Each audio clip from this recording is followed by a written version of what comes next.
नमस्कार मित्रांनो, तर कसे आहात सगळेजण? तर आजच्या ब्रेकफास्टमध्ये होता ओनियन उत्तप्पा आणि लंचमध्ये होती माझी ऑल टाईम फेवरेट अशी गवारीची भाजी आणि त्याबरोबर स्वीटमध्ये होती शेंगदाण्याची चिक्की.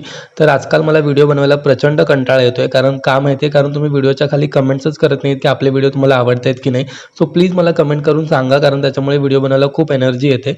बाय द वे, आज घरी जाताना मी घेतले होते आंबे, त्याच्यामुळे संध्याकाळच्या स्वयंपाकामध्ये प्रियंकाने छान असा आमरस बनवला होता आणि सगळा स्वयंपाक तिने एकटीनेच बनवला होता, अगदी कुकर लावण्यापासून सगळंच. पण ती सहजच मला म्हणाली की आज प्लीज तुम्ही वरणाला फोडणी देता का? मग म्हटलं चला हे काम तिचं हलकं करूया आपण. आणि एक गोष्ट सांगू का मित्रांनो, जेवढ्या हक्काने आपण आपल्या बायकोला काम सांगतो ना, तेवढ्याच हक्काने ज्यावेळेस ती एखादं काम आपल्याला सांगेल ना, तेव्हाच ते नातं परिपक्व झालं आहे असं समजा. आणि हो, वरणाला जशी कढीपत्त्याबरोबर लसणाची फोडणी छान बसली की वरण छान होतं ना, तसंच संसारामध्ये जर प्रेमाबरोबर मैत्रीची फोडणी बसली ना, तरच तो संसार रुचकर होतो.